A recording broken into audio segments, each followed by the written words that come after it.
All right, good morning, everyone. A lot of familiar faces for Monday afternoon here. Welcome to the Rules and Comp Breakout. So we had some great discussion Monday afternoon. The four of us breaking into 4 roundtables.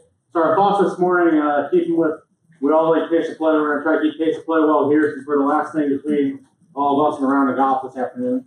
So our goal is to break down kind of what was discussed on our 4 tables and open it up to the room.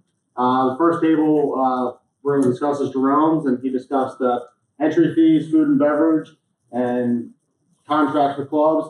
And we're going to have Doug Hoffman speak first, talk about entry fees, and it'll lead into the discussion from that table.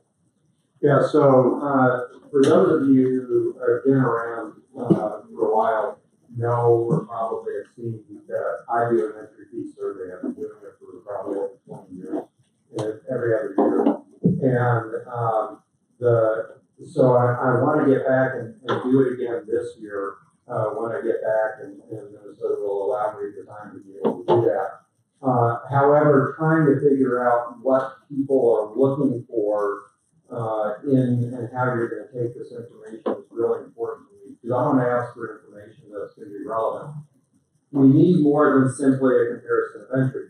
The fact that I charge $150 and you charge $175 is totally irrelevant in most cases. But I don't want to get so deep into the weeds of details.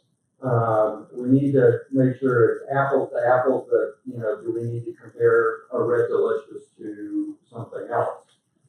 So really, what I need to know, and I'm not going to take up the time. I want to be respectful of these 4 leading us. What I'd like you to do, I'll be sending out an email. But if you have an immediate opinion. My email address is simply doug@mngolf.org. What I'd like to find out is what information do you want me to ask? I can get it really detailed, but really detailed is going to mean it's going to take you longer to complete.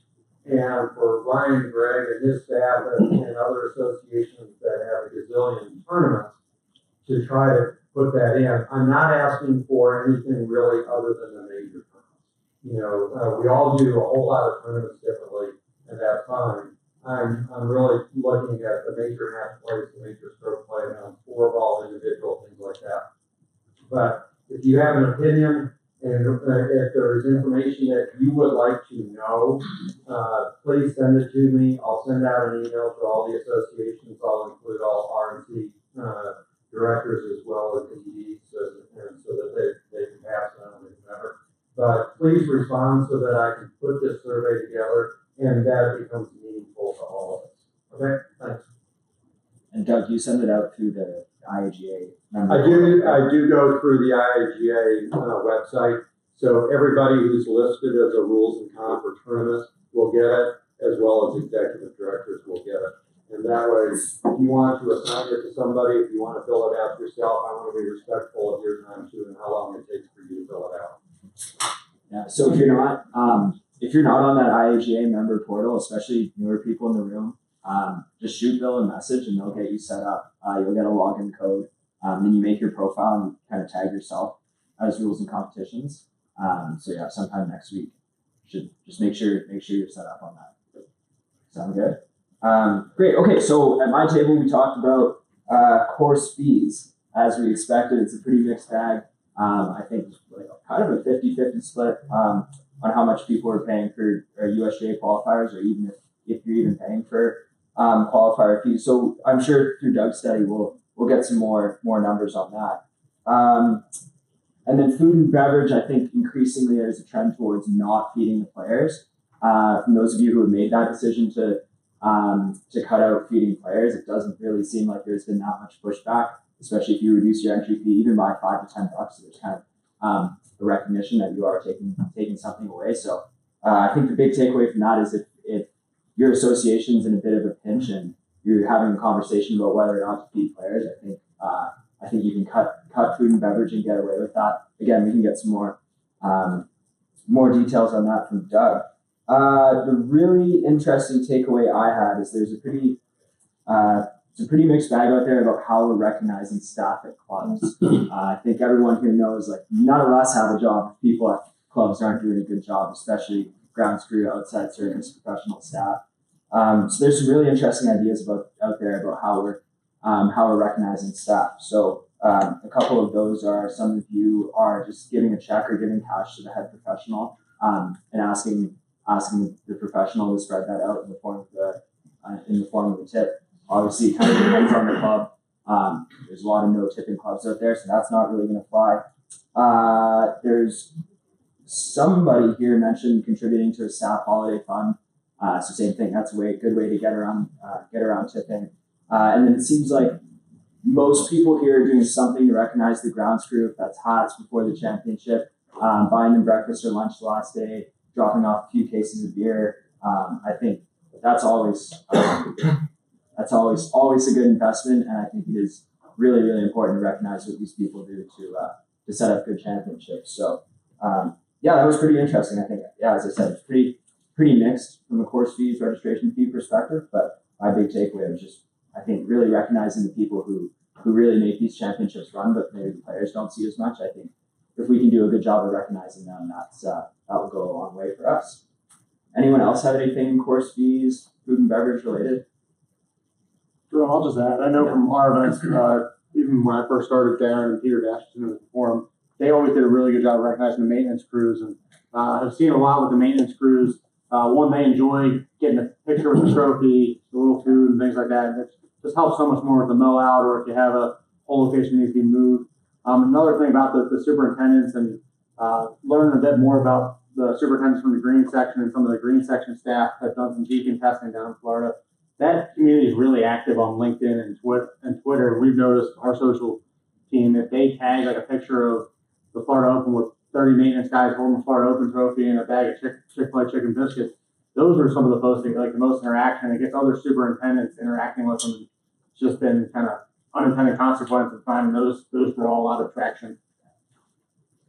Yeah, and obviously there's a lot of turnover in that side of the business too. So you never know. If you have a good relationship with an assistant superintendent and he moves to another club in your area, that could be a really important relationship. So yeah, don't take those lightly, I guess. Right there. Now we're gonna go next. Policies and local rules. So yeah, my table, we talked about the exciting topic of local rules, and saw also like championship policies. Just kind of summarize some of the things we talked about. We started off with some of the local rules regarding scorecards and talked about the trend of how the rules involving scorecards have loosened a lot over the years. It seems like everybody was using L1 and L2. L1, which gets rid of the DQ penalty for no signature, and we had some examples of how that was beneficial this past year. What we talked about more so was adopting the time frame where a scorecard can be changed after scoring. Ben Shea talked about it a little bit, and we were a little bit mixed on who's using it and who's not. It seemed like some people were using it and sticking to the 15 minutes when the player can return to scoring and fix a scorecard. And then it seemed like a lot of us are waiting and seeing what's going to happen next year and maybe adopting it. So that'll be interesting to see how that goes and how the USGA is going to use it going forward, and what we'll do as a community. We talked about a few other local rules. That was pretty boring, but we talked about G8, which is audio and visual, or audio and video devices. And we were a bit of a mixed bag there as well. There were some associations that implement that local rule, which makes it, prohibits the player from listening to music, watching the game on their phone, things like that, where several of us were on the other side. So that was kind of interesting. We in Florida, we do not implement the local rule, but we have a code of conduct policy where they can't listen to, have headphones on and things like that. Then we talked a little bit about adaptive golf. Just by show of hands, who is either doing adaptive or is getting into adaptive? Quite a few of us. And what we found there is that those local rules that involve the wheeled mobility devices, very beneficial to put those local rules into effect. It allows the player to roll the ball, someone else to put the ball. If they're in the bunker, they're able to pull the ball down if they can't get to it, etc. So definitely want to consider those. And we kind of moved on to championship policies and just some things. I brought up electric push carts and walk-in events. Is there anyone not allowing the electric push carts in a walking event? Depends if the club. Huh? Depends if the club. Oh, on the phone, okay. We talked about a little bit about caddying. Seems like a lot of people, or some people, are getting away from having caddies. We in Florida don't allow caddies in any of our riding events. And then if there's anybody that wants to talk about age divisions, seems that we're pretty inconsistent on men versus women with senior, super senior ages, mid-am ages as well. There was one that I think mid-am age was at 30. We're at 30. 30. So Carolina's 30? We're 30 also. Was it We went down to 22. 22 for women? 22 and not on a college roster. And how about men's side, 25? And you're 30 for men and women? Men. Just We're 30 for men, 25 for women. I thought it was interesting. I don't think Brent or Emily are in here, but it sounded like them, and they were pointing at Vince Alico a little bit. It sounds like Wagger, one, if they're going to go down that exemption route with mid-amateur exemptions and senior amateur exemptions, they might not require your event to be Wagger ranked, or they're not going to ask age to be changed, but they're doing a lot of research on that. So I'm sure when this group gets together at regional conferences in the spring or next year, hopefully we have more information. I know Vince hinted that there's going to be some more changes and publications coming out January 1 that he couldn't share right now. So hopefully we get some more clarity from the USJ. How many people have a 54-hole mid-am already?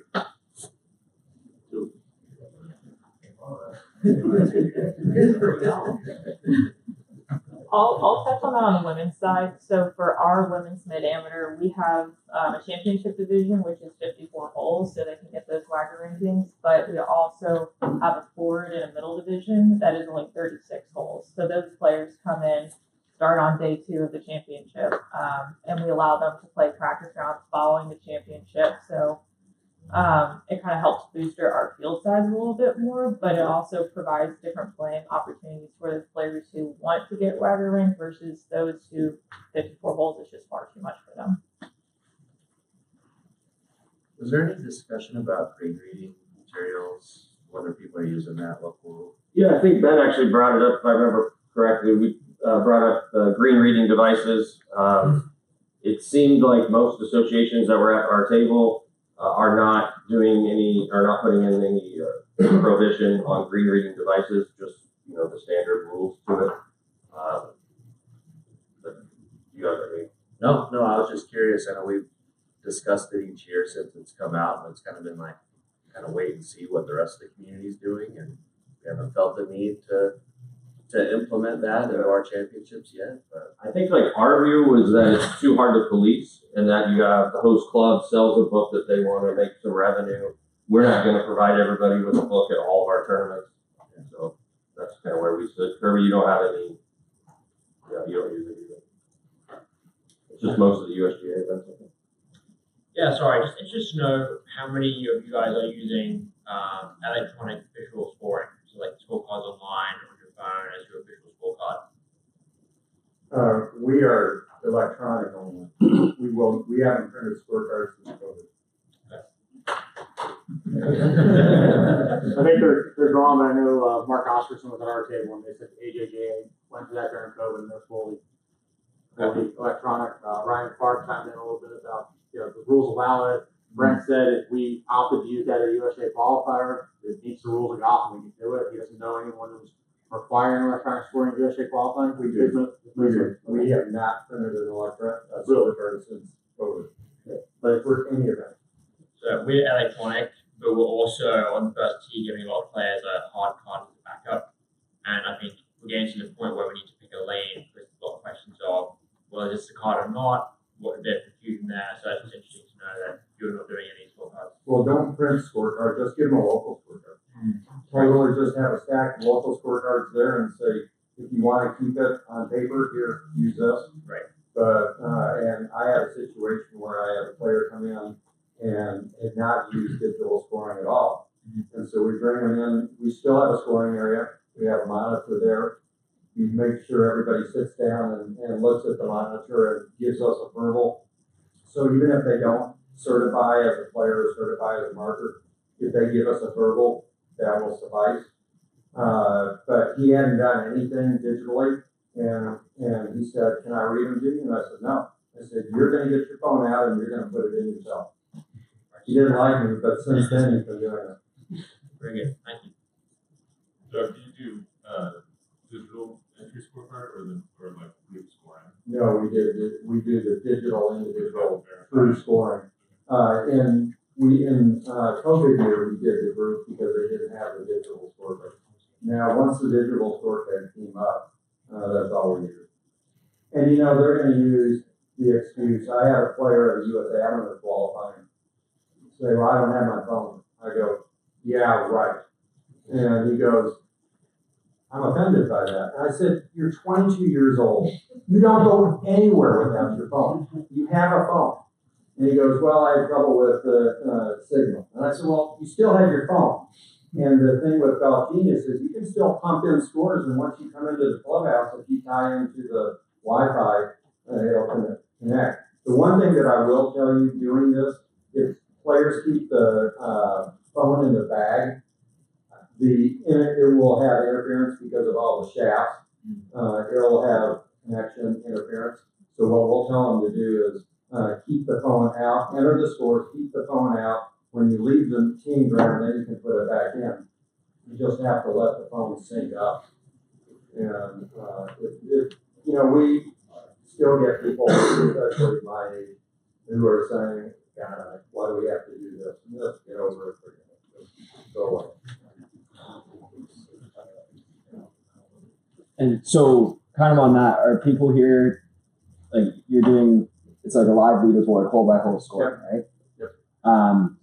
For those of you who are doing that, if a player's not doing it, has anyone ever put in a penalty for not entering scores hole by hole? Yeah, so we don't do penalties, but we make an effort to go out to that group and try and find them on the course and get to do live scoring, because obviously that's a big appeal of these mobile scoring, is that if you're having a qualifier, it's an accurate cut line, but you'll get to the end of the wave and there'll be someone through 4, and that's sort of, again, where we're having a few teething issues with this, but yeah, just going out to scores, give a reminder if you can, but no penalty. Funny story from our own. Jim Lehman, who is Tom Lehman's brother, plays in everything that we do. And seems like a couple times a year we'll get a call from his wife saying, "Jim's score is not online." So we have to go out to the group. "Hey, Doug, can you start keeping Jim's score and making sure," because his wife's calling and asking, wanting to know how to do it. So, people are looking, people are following. If they know the live scoring is there, they're going to be following. Very good. Back a little bit to age divisions. I just want to share something we did in Florida. Because of the U.S. junior exemption, we changed our state junior, girls junior, we used to have 2 age divisions, 16 to 18, 13 to 15. Now we just did 18 and under. We modified our entry process a little bit, where we exempted more players in. They got in through our junior tour, Wagger ranking, junior golf scoreboard ranking. When we had our strongest junior fields ever. And what was also interesting, because we got rid of the 13 to 15 age division, the winners of both the boys junior and girls junior were actually 15 or younger. So if we kept our divisions, those girls would not have made it to the U.S. junior, U.S. girls junior. But that was pretty neat and was very successful for us. Last couple things, we talked a little bit about code of conduct. It seems like Florida's one of the unique ones where we're actually implementing, giving out penalties and things.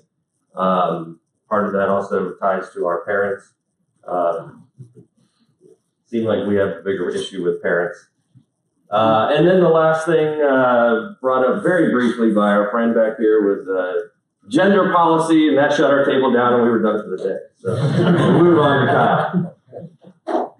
Hard to call that. Our table spent a lot of time just discussing championship best practices, and mainly kind of geared the conversation towards how some associations try to elevate your most major championships, whether it's your qualifying majors, depending on the market, or your legacy amateurs. Some of us have history of our amateur championships over 120, 130 years. Chris, with some years in the net.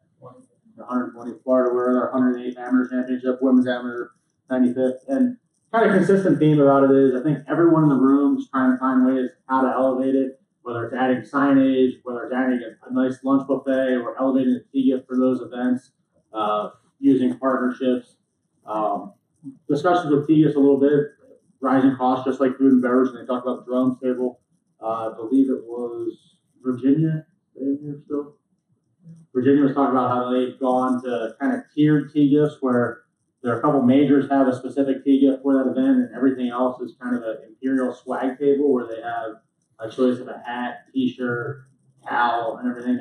They do a bulk order to get best pricing, bringing everything in over from overseas. And if you play 6 events, you know 6 kind of mid-tier events, you get a choice of each of those events at the same table, and a guy might grab a white hat, a blue hat, towel, tumbler, things like that. I thought that was a unique way to manage inventory and not be spending a lot of money on the same things. So we deal with in Florida where if we get event specific items, Ryan has some for some women's events, I've had it for some men's events, and you can't reuse that item. So just managing cost and still getting something the players are going to use and product they're going to use. Signage wise, I think a lot of people are starting to do pole signs or T-back signs or range signs. I think Premier is the preferred vendor for most. Mascot's using them. A couple on the West Coast are using them. And that's the USGA vendors. Anyone else have any other vendors that might not have been at our table? Texas, you guys are Premier as well? We use Premier for whole signs, and then we have a local company that does our big 6-foot sign. Big 6-foot sign, yeah. Then just to talk about elevating championships, I know Darren and I have had discussions internally for our events, and I thought the best compliment we got at our state amateur championship this year was one of our well-seasoned players, guy going to our Hall of Fame, has played over 50 USGA championships, and he walked out of registration and said, "This feels like a USGA championship." And just some of the things we did different areas. We had hole signs on every hole for the first time. We actually had player registration where we took their photos, which we used and put it on the video screen at 18 green as each group came up, had a photo and their current score. With our partnership with Strakaline, that was one of the 2 events we gave away yardage books from Strakaline for our championship host site with the flow specific cover. And then also Cam hinted on a lot about his presentation yesterday at Corn Ferry Tour and really back those days in Canada and Texas. That was a club that was just fully invested and fully bought in and knowing the stakeholders of the club and having a great host club that's completely invested makes a great championship. So. For those people that have T signs, any issue of having T signs, we have them, but we only have space for 1 yardage and par. And so we've been really sensitive about making sure that we're only using them when there's basically 1 set of tee being used. We have a joint men's and women's match play championship, and we don't use it because we don't want to offend either group. How do the rest of you that have T signs deal with that? We took part in yardage off. Yeah, We got both. When we did that intern, we all got tired of changing them out. So you just have a whole number and the whole mover. yeah.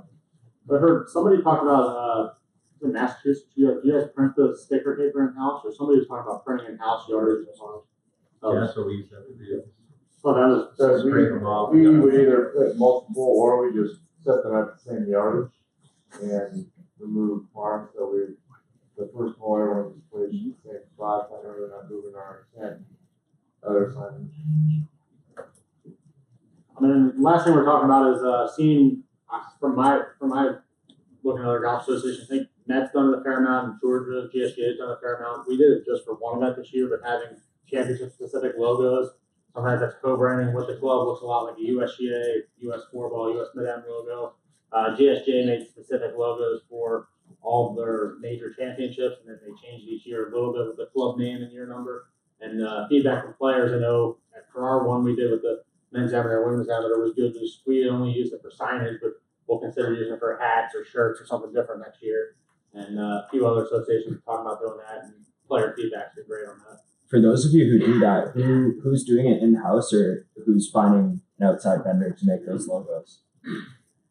We used outside vendors. I can't recall right off the top of my head who it was. We've worked with them in the past and other things, but we've also done some signage specific, and it also gives the clubs opportunities to get some revenue. So order through their suppliers and have specific shirts and hats in the club too. We started doing it, but we had a person in-house that was great visually doing that. Fortunately, she just retired. So I don't know what we're gonna keep doing, but it was sort of an afterthought, so we never really got up to that point where we shared it with the club, and if they wanted to go and bring some hats in or something like that, they could. So I don't know where we're going. This year we celebrated our 100th Women's Am, so in-house we created a specialized logo and immediately shared it with the host club, and they partnered with us and actually got additional tickets for all of our players, and we're able to use that logo. It's something that we're able to tweak enough so that way we can still use that for our Women's Am moving forward without it just being tied to the 100th anniversary. All right, gonna move on. Ryan, we're able to discuss volunteer training and women's golf. Yeah, so we talked about volunteer training, staff training, women's golf. Admittedly, it probably leaned more heavily towards volunteer training. That seems to be the emphasis that everyone was looking for. So in that discussion, it seemed like for the most part, everyone was doing some sort of rule to golf, basically 101 or 1 day seminars for the volunteers. It seemed like there was a need for continuous education, and what does that look like? So we kind of talked about what we did for our what we call level 2s in Florida. Whether we knew it or not, when we kind of revamped it, it kind of mirrored the USGA referee school. So we kind of took a 1 day for our volunteers, kept it very small, 15 max size, so we could be very one-on-one, very intentional in what we were doing, and then we basically put them on the golf course, went through real life rule scenarios, talked about our specific committee functions, and overall it seemed to be a huge hit with our volunteers for that continuous education aspect of it. What I thought was interesting, there was a couple associations diving into the virtual realm of volunteer education, whether it's just talking about specific rules. And it seemed like the feedback from what we heard was very positive, very receptive, and a huge turnout for those. Key takeaway there was to record those so you can put it up on your websites later. And then we kind of had a couple questions about, I believe you asked about background checking volunteers and who was doing that. So in our table, we background check our volunteers. I think there's one other association doing it. Is anyone else background checking? We use Rosterify, so when they sign up to be a volunteer, it puts them through that, and we can see when they've passed, and then they go into the volunteer system. Do you do it every year, or do you have kind of like a window of? Just at the registration. I know for us, we kind of go about one every 3 years. We use Sterling. I don't know if that's helpful. About $15 per volunteer. We'll cover the cost. They have the option to pay if they want, but we definitely cover the cost for them. Other than that, kind of going on into staff training. Actually, one more thing about volunteers. As far as recruitment, it seemed like most of everybody was using those Rules of Golf workshops to help recruit their volunteers, sending out emails. Interesting idea we heard. You guys put a QR code, right? Yeah, just like a little sign at all of our championships that has a QR code, says interested in becoming a volunteer, and you just get low-hanging fruit that way. Parents, people spectators at a random qualifier, like that's the type of person that's going to want to volunteer. And this is the first year doing it, so I don't know how great it's going to be long-term, but it's at least contact information for us now to try and get into the fold. So. Yeah, I thought it was interesting. I think the hardest part is finding unique individuals that are trying to look and volunteer for our events. So I thought that was a great idea. Are you guys using like Google Forms for that, or? Yeah, exactly. Google Forms. Yeah. That's interesting. Just one thing I was going to highlight too that I know we do with our volunteers when we're starting to recruit them. Darren hosted a good virtual seminar along with Tracy Gatchison, our director of volunteers, to kind of set what you're doing. Not that just compared to other volunteer roles, a lot of them we are fortunate to have a lot of tour events in Florida, so we get referrals from walking scorers and gallery ropes. And I think Darren starts off by just saying you're not going to be holding a gallery rope for 5 hours, that you're actually going to be a starter, be a checkpoint official, interact with players. And I think that's kind of, would you say it's kind of helped deter some or set the tone of what it's going to be? Yeah, basically it's like intro to volunteering. It's a little very short PowerPoint we do virtually. It's 15 minutes. we'll usually have 10 to 30 interested new volunteers on these calls. And I just show pictures. I talk about each of the different roles and kind of differentiate it from what they expect at a PGA Tour or a Corn Ferry event. They're not in the parking lot. They're not doing ropes and things. So, I stress that they actually have to learn these jobs, whether it's starting, registration, scoring, on course, pace of play, etc. And it weeds out the ones, so we don't waste the time of them spending a full day with us first. So it does help, and it gives them a realistic expectation of when they arrive on the first tournament day. We also talk. I think it's good to know if you have any tour events in your area. We're fortunate to have a Corn Ferry event and 4 tour events in Florida. And Tracy, our director of volunteers, her husband being a PGA Tour staff member, we're able to post some of those lists and great way to recruit them. If you have ones in your area, those are people that are, like you said, low hanging fruit. They're already engaged and might be a good way to work with your local tournament directors. I know what we mentioned is sometimes we have the challenge of you'll have a volunteer do their ride along day or maybe their first couple tournament days in February, and then they are snowbirds, so they leave in the middle of summer and they don't come back and volunteer again until November. So what do we do when that information has just left that we taught them earlier in the year? So what we did in the office in-house was we created these basically committee function videos where our staff went through each process on how the FSGA would like each function to be completed. And we added those to our volunteer portal and then include those in our emails out along with their committee assignments for that week. So it's an easy opportunity for them to click on those videos, watch something right before they show up to the golf course, kind of take away the fear of asking any questions, or if they want to print something out before they come, they can ask us there. It seems to be pretty well received as well. I want to ask everybody, how do people tackle areas where they are underserved with their volunteers? Everybody wants to work at USGA Championship. Everybody wants to work at a major match play championship. But nobody wants to work at net events. This net event that is 2 hours away and I have 2 volunteers, whereas a wait list of 35 volunteers for a Stanford invitation or something like that. So how do you guys do that? Do you have expectations of your volunteers? Do you say we want you to work out of your area at some point? Do you have a specific number of days we'd like you to work, etc.? I'd say from Florida, first we beg. Then we'll ask someone to travel in and pick up their hotel and a dinner or something like that. If it's a junior event, we ask for parents to help for just like little windows. I need you to do registration, just sit there, get this stuff out. Here's a radio call. Club volunteers. Club volunteers, Yeah, it's basically like Darren said, it's beg first, emails, texts to people in that area, and then asking somebody to travel and picking up hotels and food. I also think it's perfectly reasonable to say that working the state am is the best you can get. You got to kind of pay your dues volunteering at other events first. We do that. It goes over fine. In Arkansas, we offer kind of a discounted registration fee for any other events if they make a complaint. Not included. I know for us this year, our women's amateurs have extremely high-end golf club, and we know that once our volunteers see that, we're probably going to get some that are just coming out of the woodwork for one day. So what we actually did is we hit that event from our volunteer sign-up, and then we're going to probably reach out to specific volunteers, whether they're highly tenured or we think they're up and coming, doing a great job for us, trying to kind of elevate that. Like, wow, I feel really special. We're getting the opportunity to volunteer for this event. We do that. Darren goes over here. U.S. Open Final is not one that we just take anyone. We invite people rather than just open up to sign up, because we have 75 people sign up for that, and we have volunteers asking Luke Donald to sign a bottle of wine and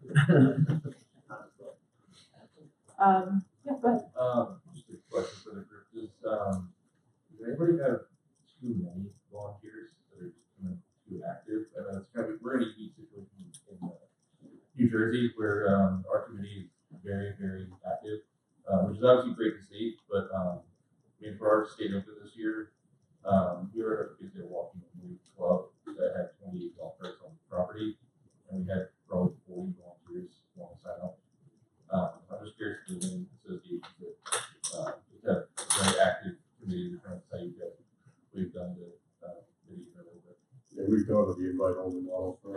signature events, just because we're at a high end club. The average was at the country club, we would have had 60 volunteers sign up. And the last thing we wanted was 60 people out there, not what we did either. So we send out invites, and it's to your point, it's a good way when people say, well, they're going to get invited. It's, we tell them that some of it is how many other events you do and how many times you respond when we send out an email saying, hey, we need an extra person. This is that. The person who signs up 3 or 4 times to that is likely to get an invite to work here. I know for us, We have 250 tournaments that we are working throughout the state. Is that we have no problem getting volunteers for our major events. No problem. It's getting them now. At Thanksgiving Junior Tour down in Monterey, when they've all said, now we work other days, we work here, and now staff is on the event. These are kind of the pockets.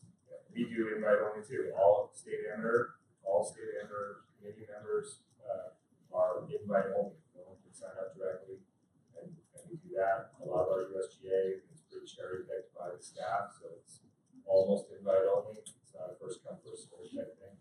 But it's these kind of pockets of events with so many volunteers.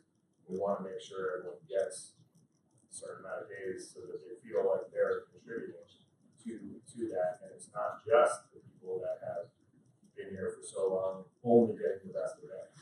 Really spread it out, because how are you going to train somebody if they can't work a good event? They can only work this one event in the middle of nowhere. So that many, we have a problem with having a lot of volunteers, a lot of events, but events that are very specific that people want to work, and maybe not in other areas or other styles of that's kind of what we're finding out. I know when we have an abundance, I hate telling people, like, if they've signed up and not come, so we've broken it down, and Ryan's done some days as well, to actually assign times or half days and things like that, because hate to tell, go out to the whole committee, say, hey, we have 22, you sign up, why don't a few take a day off, and all of a sudden 15 of them withdraw and you don't have them, so we break it down and actually assign them, like, okay, you're going to start and do checkpoint 9 and leave after lunch, and then have somebody else arrive at 11 o'clock to help with the afternoon shift, or you're just only going to work pre-event registration this one day, and just specifically assign them based on what they sign up and give them the day off, but don't really give them a choice. yeah, I think for us, and what we found is if we have too many volunteers where they're almost saying they're twiddling their thumbs and don't really have any specific task assigned to them, they almost get frustrated with that. So by doing that model and kind of giving them specific times, it allows us to almost increase the responsibility levels to everybody, and it's worked out really well. For junior tour events, is anyone using parents as volunteers, and have there been any issues with that? No chance. No chance. They're not allowed to do caddies, they're not allowed, they need to stay on cart paths. No, keep them as far away as possible, unless you want to have something else. We've had parents do checkpoints and registration, that's about it. That's all it is. Yeah, trouble. Anything else, volunteers? We touched a little bit on staff training. I think the consensus was it's very dependent on time of year said staff person is hired. If it's in the bulk of your season, well, throw them to the fire and you're getting trained on the job. If it's kind of the off season, it seems like everyone has more opportunity to focus on some rules training aspects of it. In the breakout session, the first day for volunteer and staff training, we heard there was some manuals that were being put out for staff training ahead of time, some rules quizzes that were sent out ahead of time to prepare them coming into that role. I thought those were great ideas. Is there anything else anyone out here is doing for staff training specifically? Maggie, you all have an intern handbook or manual you do? Access to seems like everyone has pretty good materials. Yeah. I know for us, for the first time, now we're on the tail end of our season, we've assigned specific rules to individuals in our office to teach to everybody, at least on the rules competition side. So it's interesting because if you don't know the rule, it's hard to teach it to everybody. That seems to be going over really well. We're in the midst of it right now, so it's a great lead up to actually taking the rules exam next year. So we'll see how that kind of works out, but it seems to be well received. Then we're doing 13, 14 Friday, we'll zoom in. And then last we touched on women's golf. Darren already mentioned some of the age divisions. It seems like there's a little bit of disparity between what the senior and super senior ages are. We've heard some senior starts at 50 to 64, and then super senior starts at 65. Some other associations, we have super senior starting at 60. So I think across the board throughout our discussion, it kind of just depends on what you're trying to achieve and what your clientele is for that association. That's kind of depending on what those age ranges are. I know for us, our super senior on the women's side starts at 65. Haven't heard really any backlash on it, but we were just curious to see what everybody else was doing and if that was something we needed to address or not. We also talked about food and beverage for women's events, and I think for the most part, everybody is still doing some sort of food and beverage for the women's events, especially the senior events, because they seem to really enjoy the food and the golf course versus what the competition is more so, and that social aspect of it. I know Arizona, you guys were looking at stepping away from food and beverage. Yeah, we have gotten away from it. Just a lot of people don't stay for it, and we feel the rising costs of it are just too much. It's 35 plus for a sandwich or a box lunch or whatever. It's just not the avenue we want to continue to go. So.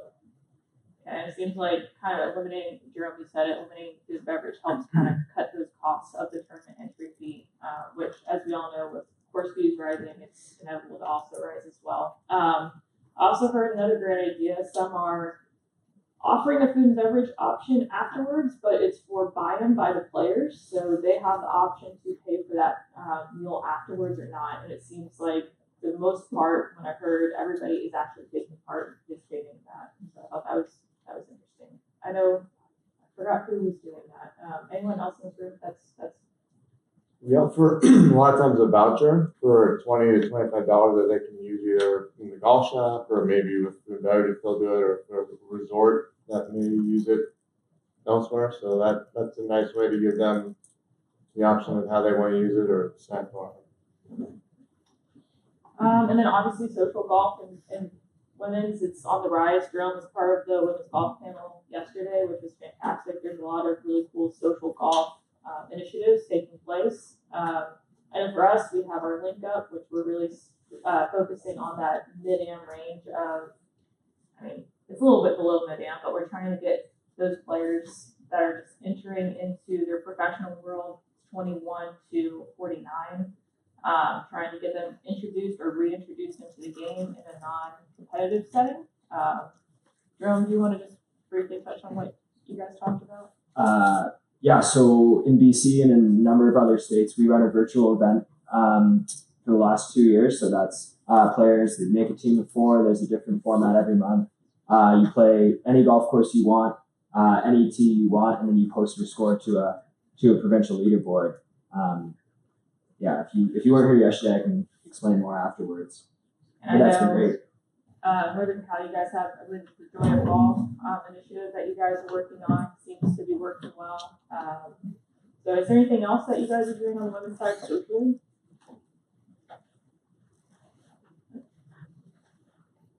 I'm going to call him out because I saw him walk in late, but from a volunteer side, Chris Kalmeyer, I think he came to this discussion last year.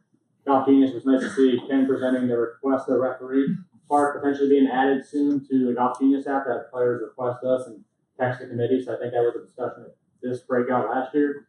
So thank you, Chris and Golf Genius, for being receptive and all your enhancements you guys continue to do and sponsoring the conference. Yeah, another thing we heard last year, which we also acted on, this idea of, hey, we'd like to add a little tile to our main webpage that automatically showcases events that are happening right now or happening in the last couple of days. So it's easy for people to come and find those live events and click through, get the live leaderboard, rather than have to go and do events and then search down the list and find it. Right? So that's something else we've worked on. We've actually released a couple versions of it.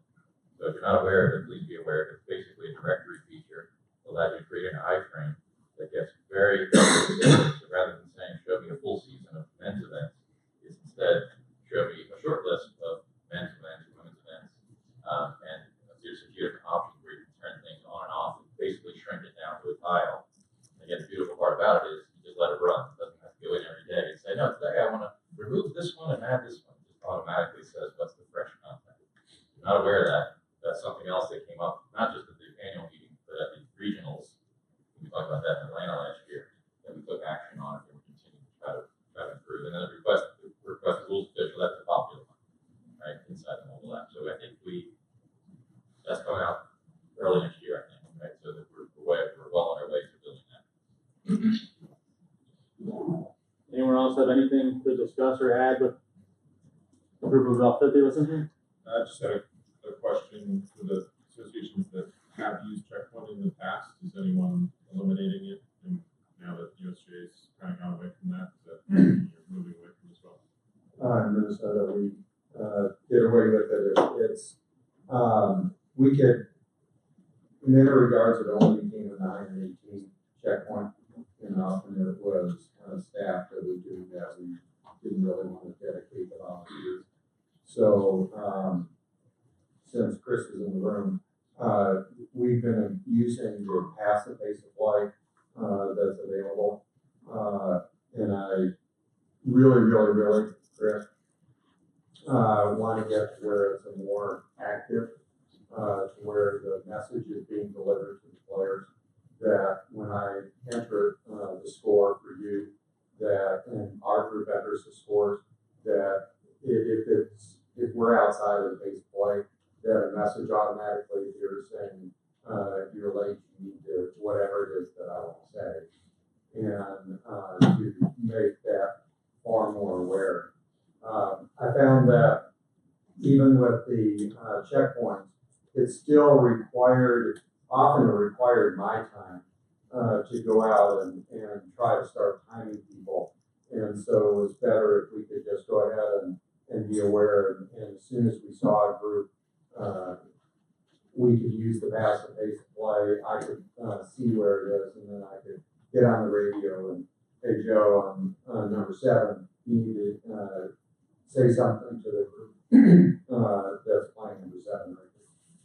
So I just found checkpoints in theory are great, but the players didn't really like them, and it was hard to manage from my perspective. Anyone else use either version of that? Checkpoint based dates? Kind of related to this, but one tip to make your life easier. The RNA does this. We do it now too. Bag tags, like kind of big, ugly yellow bag tags with group numbers. If you put those on players, it can make your life a lot easier if you're trying to figure out who you're timing, who's late. It's saving us a lot of time.